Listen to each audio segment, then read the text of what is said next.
TV machine. My aunt makes food on the cooking fire.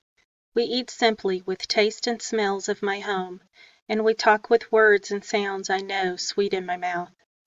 But the more home returns to me, the more I remember all I've lost.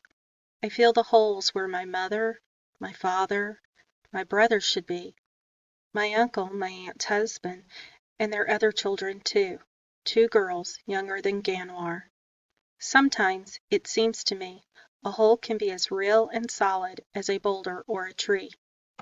Outside, snowflakes tap at the window like stubborn mosquitoes. I try out the word, snow, then shiver and shake, just like Dave. My aunt lets a smile go free. I have to go to work now, she says. What do you mean, work? I want to know. Mama helps at a house for old people, Ganwar explains. His mouth is a line. It's not a good place. It's called a nursing home, says my aunt, and they pay me money so that I can buy things. It takes a lot of money to live here in America. But it's night, I say, and it's cold. My aunt touches my shoulder. You're a good boy, Keck. You are your mother's child. Mama will be glad to see you, I say. I hope she'll get here soon. My aunt looks at me with questions in her eyes. She glances at Ganwar. He looks away. Don't hope too hard, she says in a whispering voice. And then she puts on her coat and leaves. When she's gone, Ganwar and I watch the TV machine. I'd seen one at the airport and on the flying boat, but this machine has many more stories, more colors, more happy people and mad people. People are dancing and singing and shooting and kissing. So many people, but they still cannot feel the holes in the room. Night. Pillow like a mound of grass under my head is good comfort, and the blanket is warm as afternoon sun, but still I can't sleep. Ganwar lies without moving, but I know somehow he's not sleeping either. After a while, Ganwar sits up on his elbows. He's just a shadow to my eyes. What's that cloth you're holding? He asks. It's from the camp, I say. It's true enough. I don't want to say the whole truth. Are you glad that you're here, Ganwar? I ask. He breathes in and out, in and out. This is a good land, he says. There's great freedom here. But even when you travel far, the ghosts don't stay behind. They follow you. You come here to make a new life, but the old life is still haunting you. We don't say anything for a few minutes. Finally, Ganwar speaks. They're all gone, Keck. They're all dead. I want to hate Ganwar for his words, but I am too weary for anger. Already there are so many people to hate. Too many. Not all, I finally whisper. Not Mama. He sighs. It isn't good to fool yourself. I've learned that much. Hoping isn't foolish, I say. If I can make it all the way here, then anything can happen. He shakes his head. Crazy boy, Ganwar says. Hoping doesn't make a thing true.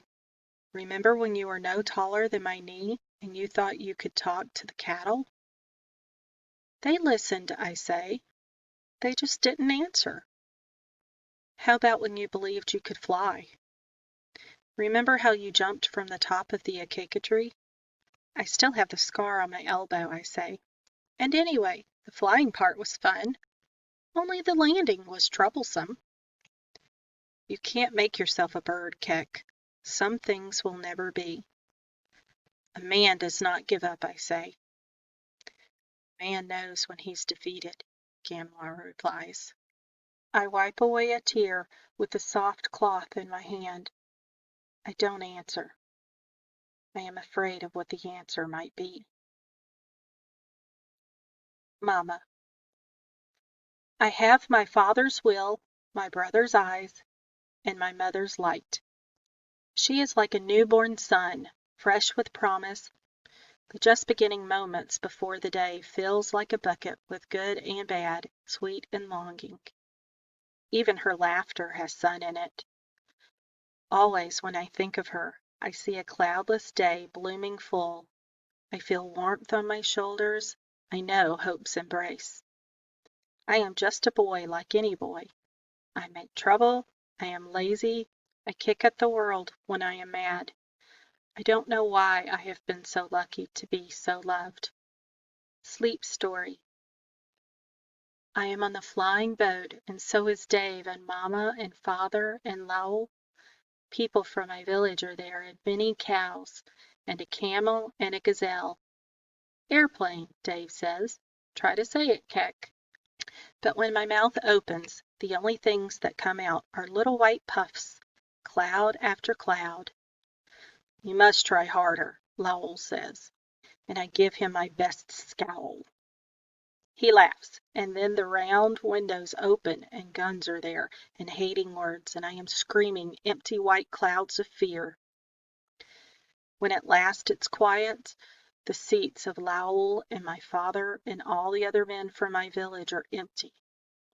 They're gone, I tell my mamma. They're dead. She takes my hand. When we step outside, it isn't sky we see, but endless barren land dotted with dead trees. Mile after mile, day after day, tier after tier we travel, to a place of tents and women and children. Here in the camp we are safe, she says. The men with guns will not come. My feet are blistered, and her dress of blue and yellow is stained with blood, and all around us snow falls, and my eyes burn with the sight of it.